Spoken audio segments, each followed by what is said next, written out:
Welcome back. Today we are going to talk about the S.M.S.L SU-10.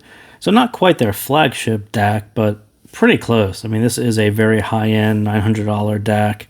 So extreme build quality, tons of features, nice controls. I think all of that is top of the line, kind of what you would expect. And S.M.S.L has a ton of DACs. They're all very, very good. SU-10 is no different. It's just a matter of, do you want to pay for some of the extra features and the super over-engineered build quality? That's sort of what separates SU-10 from everything else. And I have to admit that I'm not a huge fan of doing DAC amp reviews, and doing DAC reviews is sort of a step in the opposite direction. It's they're essentially transparent. So saying that this DAC has amazing bass or sounds amazing, I'm not sure what kind of system you would need to really make that determination. But yeah, I mean, it's essentially supposed to do its job, right? Digital analog conversion, do it properly, don't do any hiccups, don't make any noise, and I think this one does that very, very well, as it should. I think they have a whole line of DACs that all do that very, very well. So anything wrong with it? I would say no. Any 176.4 kilohertz problems? So I point that bit rate out because that's what tends to trip up some dongles. They don't handle it. And if you're using on a PC, if you're using foobar, it'll tend to stop playing if it's a track like that. This one plays it fine. It's just one of those, it's like a more of a usability issue. Is there any really popping, snapping, weird noise, weird bit rates? Does it, handle bad files with grace and doesn't, put shrieking noise through your ears? It does all those things very, very well because, again, S.M.S.L has a whole line of DACs that all do those things very, very well. Controls, screen, all good. You can kind of see here, you got a knob here, and it does things, and you can push the button, and you get the nice menu, which, again, if you have S.M.S.L other DACs, that looks pretty much the same as it does.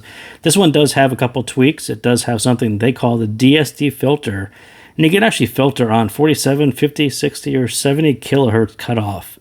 I'm not exactly sure what that does or what kind of files you would need to have, that high of a rate frequency on the cutoff, but there it is. It's one of those features that you don't see every day.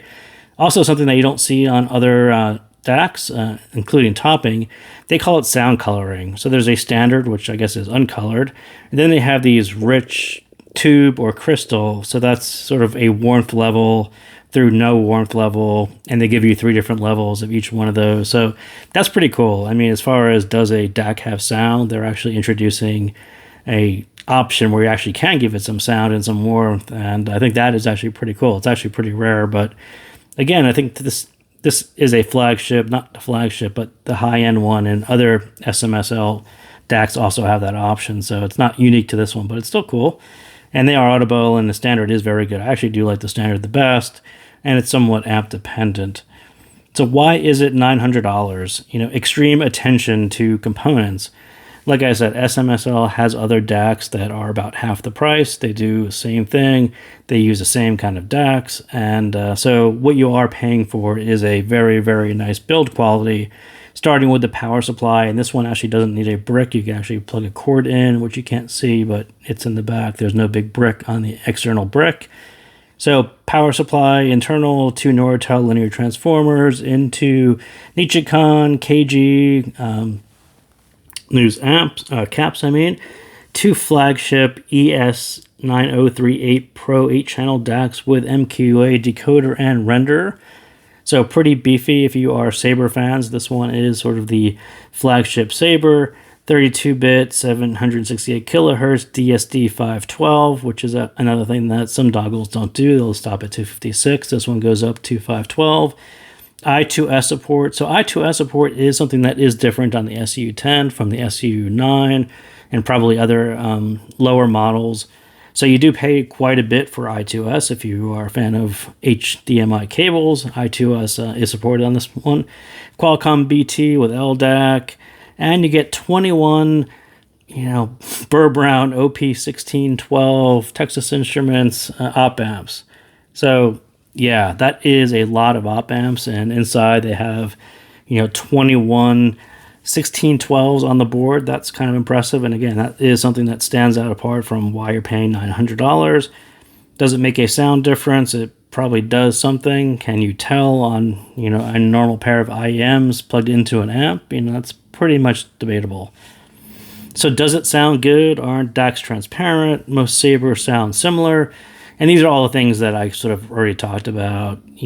I think it's nearly impossible to say, does this thing performs as it should? There's no problems. There's no weird, clicks and pops and, failure on certain configurations. I think the usability issues are more important than trying to figure out if this one sounds better than the SU-9, because they probably sound exactly identical.